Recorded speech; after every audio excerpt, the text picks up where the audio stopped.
दोस्तों, आज मैं अमीबिक लीवर एब्सेस के बारे में कुछ बातें बताऊंगा। अमीबिक लीवर एब्सेस यूजुअली बड़ी आंत के अमीबियासिस के बाद होता है। इंटेस्टिनल अमीबियासिस में यूजुअली मरीज को डायरिया, डिसेंट्री होता है। बाद में चल के एंटअमीबा हिस्टोलिटिका ब्लड के द्वारा लीवर में पहुंचते हैं तथा लीवर का सूजन करते हैं। लीवर के टिश्यू को डैमेज करने के बाद लीवर में पस का निर्माण करते हैं, जिसे हम अमीबिक लीवर एब्सेस कहते हैं। अमीबिक लीवर एब्सेस मुख्यतः उन्हीं लोगों में होता है जो या तो तारी का सेवन करते हैं या अल्कोहल का सेवन करते हैं।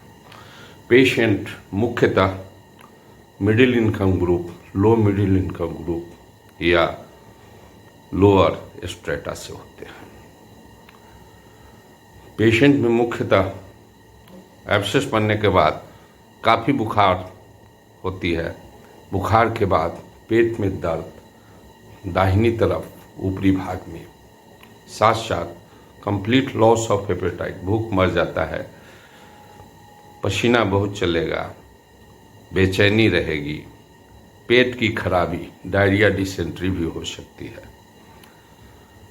इन सब लक्षणों के मिलने के बाद हम पेशेंट को एग्जामिन करते हैं, जिसमें टेकिकार्डिया मिलता है। साथ साथ पेट के ऊपरी भाग में दाबने से पेशेंट दर्द का शिकायत करता है, जिसको इंटरकोस्टल टेंडरनेस कहते हैं। इसके बाद पेशेंट का ब्लड एग्जामिनेशन में न्यूट्रोफिल काउंट काफ़ी बढ़ा रहता है, साथ साथ टोटल काउंट भी बहुत ज़्यादा बढ़ा रहता है।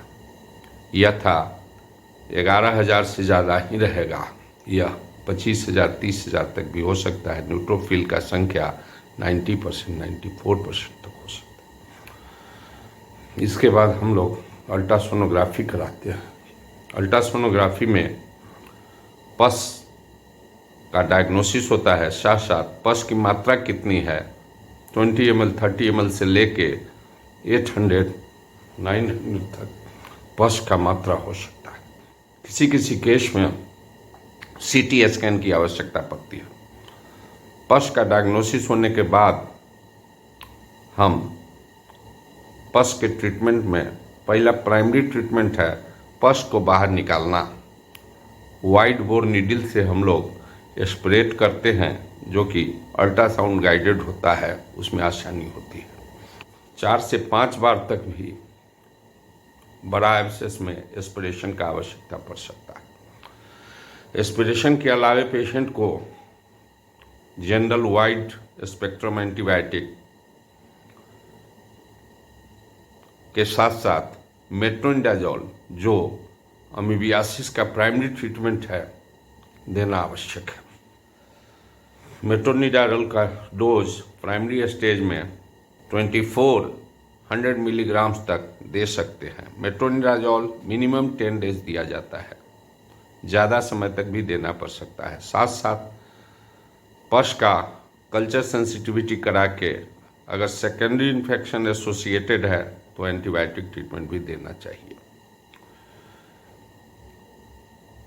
अमीबिक लीवर एब्सेस का समय से एस्पिरेशन नहीं होने के बाद एब्सेस पेट में ब्रस्ट कर सकता है, और बस्ट करने के बाद जनरल पेरिटोनाइटिस, पेट को खोलना भी पड़ सकता है। एब्सेस ऊपर में लंग में भी रप्चर कर सकता है, जिसमें रेड टिल्ड एंकोविसॉस स्पूटम आएगा।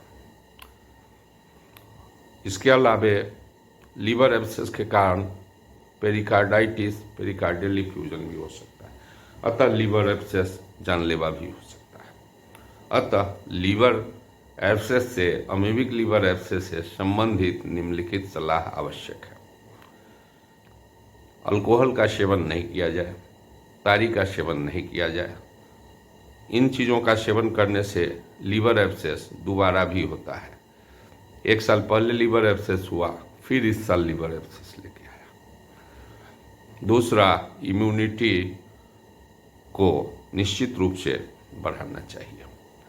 तीसरा, हीमोग्लोबिन लेवल सही होना चाहिए। चौथा, साफ सफाई मेंटेन करना आवश्यक है, हैंड हाइजीन।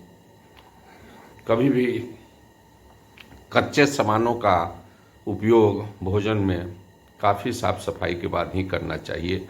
उससे अमीबियासिस का कीटाणु भोजन से आपके शरीर को ट्रांसफर हो सकता है। पानी, दूषित पानी का उपयोग या अनहाइजीनिक पानी का उपयोग भी अमीबियासिस का प्रमुख कारण है। तो ऐसा परिस्थिति में इन सब सावधानी से लीवर एब्सेस होने से बचा जा सकता है, तथा जिन्हें लीवर एब्सेस हुआ है उनको दोबारा फिर नहीं हो, इसके लिए इन सब बातों का ध्यान रखना आवश्यक है। धन्यवाद।